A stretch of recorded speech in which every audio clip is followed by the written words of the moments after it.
ஏதாவது ஃபங்க்ஷன் எல்லாம் நம்மக்கிட்ட சொல்லிடக்கூடாது. ஒரு வாரத்துக்கு முன்னாடி இருந்தே ப்ரிப்ரேஷன் வேலையெல்லாம் ஆரம்பிச்சிருவேன். என்ன கலர் சேலை கட்டுறது, அந்த சேலைக்கு மேட்சா ஷர்ட் இருக்குதா, அதை எடுத்து அயர்ன் பண்ணி வைக்கிறது, இந்த வேலையெல்லாம் ஒரு வாரத்துக்கு முன்னாடி இருந்தே ஆரம்பிச்சிருவேன்.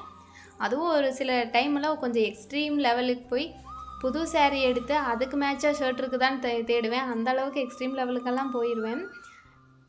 இந்த திருவிழா கண்டிப்பாக பார்த்தே ஆகணும் அப்படின்னு போன வருஷம் அப்படி தான் நினச்சிட்டு இருந்தோம். கண்டிப்பாக இந்த திருவிழா பார்த்தே ஆகணும் அப்படின்னு சொல்லி கிளம்புனோம்.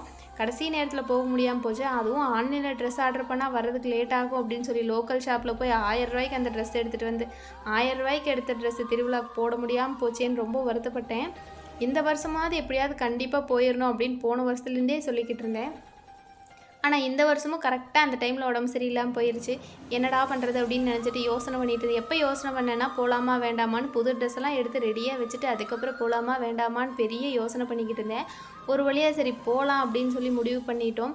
எப்போனா சிவன் ராத்திரிக்கு மறுநாள் 7 நாள் திருவிழா நடக்கும். 7 நாளெல்லாம் லாங் ட்ராவல் பண்ணி நம்மளால் போக முடியாது. லாங் ட்ராவல்னால் ஒரு 3 மணி நேரம் ட்ராவல் தான்.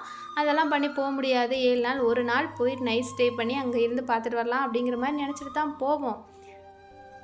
ஃபஸ்ட் டைம் இப்போ தான் வந்திருக்கோம். சிவன் ராத்திரி அன்னைக்கு நைட்டெல்லாம் போக முடியாது. காலையில் எழுந்திரிச்சு ஒரு 3 மணிக்கு எழுந்திரிச்சு 5 மணிக்கு வீட்டிலேருந்து கிளம்புற மாதிரி இருக்குது. நைட்டே போயிருக்கலாம். 3 மணிக்கு எழுந்திரிச்சு 5 மணிக்கு வீட்டிலேருந்து கிளம்புறக்கு என்ன பண்ணுறது, கொஞ்சமாவது தூக்கம் கிடைக்கும் அப்படிங்கிறதுக்காக காலையில் எழுந்திரிச்சு போகலாம் அப்படின்னு சொல்லிட்டு நைட்டெல்லாம் நல்லா தூங்கி எழுந்திரிச்சு காலையில் எழுந்திரிச்சு தான் போயிருந்தோம். ஒரு 8:15க்கெல்லாம் கோயிலுக்கு போயிட்டோம். அதுவும் ஆரம்பத்துலேருந்து எல்லா ப்ராசஸும் பார்க்கணும் அப்படின்னு நினச்சிட்டு தான் போயிருந்தோம். முக்கியமாக பூக்குழி இறங்குறது இந்த தேர் திருவிழா ரெண்டுமே பார்க்கணுன்னு நினச்சிட்டு தான் போயிருந்தோம். 8 மணிக்கு மேலே தான் தேர் திருவிழான்னு சொன்னீங்க.